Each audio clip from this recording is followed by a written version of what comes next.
The first one was right to charge interest, second one was the right to charge commission, and the right to charge service charges, and the third is the right to set off, in which if two or more than two accounts are there in the same customer's name, then what the banker can do is that he can adjust the balances in the account. He can merge the two accounts together and sort of balance out the credit balances or the debit balances in both the accounts.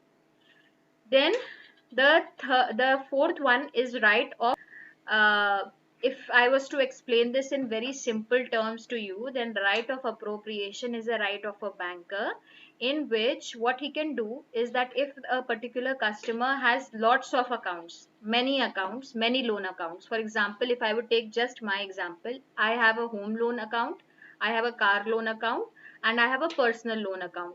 Now that if I have three different accounts and I have not specified that this interest payment is for which particular account, in that case the bankers have full discretion to put this interest payment in any of the loan accounts that I may be having. Okay, I will just repeat this again. Right of appropriation gives the right to the banker to put my interest payment in any of the loan accounts that I may be having. I may be having a home loan account, I may be having a car loan amount, I may be having a personal loan account. And if supposingly I have deposited X rupees as interest payment without specifying which account it needs to be entered into, then in that cases the banker has full and complete discretion to settle that interest payment into any of the loan accounts that he might deem suitable. So this is the right of appropriation. In the absence of any specific instructions, you can all see the slide. In the absence of any specific instructions, the bank has the right to appropriate. The correct word is appropriate the deposited amount to any loan, even to a time barred debt, or that is a debt which has been finished, or that has been stopped for the time being, but the banker must inform the customer about this appropriation. So this is a very important right of the bankers, because it allows the bankers to practice their own discretion when the customer has not specified that where this particular amount needs to be adjusted. So, do I have to repeat this, or have you understood? Right of appropriation? Yes, ma'am. Okay. Now, the next is the right of general lien. This is another very important right of the banker, and this you need to understand very carefully. Lien is a right of a person to retain goods belonging to the other until the demands of the person in possession are satisfied.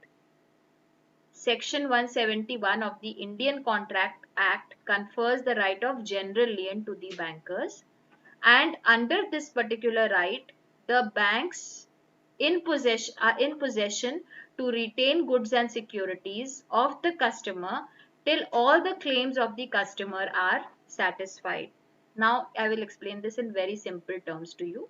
Supposingly, a customer has gone to the bank to take a particular loan and kept a particular asset, say for example, gold jewelry, as a collateral or as a security with the bank. Now, under the right of general lien, this is a particular contract. Right of general lien is a contract, and if the customer and the bankers have entered into a contract of general lien, then in case the customer is not able to return the loan amount, then the banker has full right to retain that particular gold jewelry till all the dues of that particular loans have been cleared. I will repeat this once more so that you can understand this. For example, I am a customer and I need say 10 lakh rupees. I will approach the bank and say, please give me 10 lakh rupees. The bank will say, fine, what will you keep as a collateral? I'll say, here is my gold jewelry. And this is a right of general lien contract. If I am not able to honor my debt, then you have full right to keep my possessions with you till the time that that particular amount has been recovered from me. This is the right of general lien, but it is a very specific legal contract, and no bank can wrongfully keep the possessions of a customer. Only if this particular contract has been entered into, only if this understanding has been created by the banker and the customer, only then the bank is in a position to retain that particular asset or that particular security. Now, you should note that the banker can exercise the right of general lien only as a banker and not as a bailee. You remember in the last class we had studied bailee and bailor.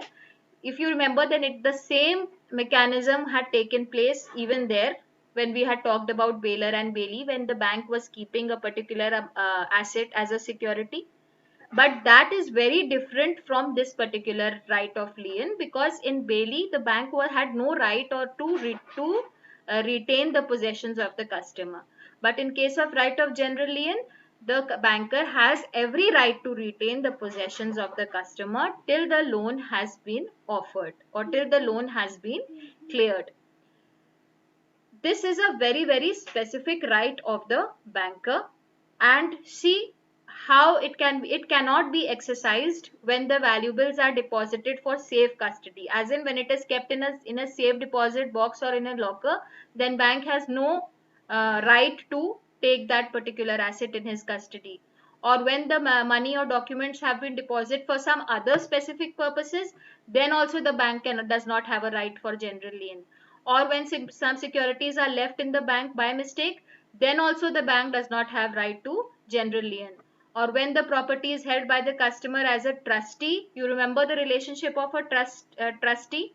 When the bank has been entrusted with a particular asset, he cannot claim his ownership on that particular asset, which means that the right of general lien can only and only be practiced in cases when that contract is entered into and when the customer has been very clear in his instructions that if he is not able to pay back that particular loan, then the banker can keep that particular asset in his possession or security.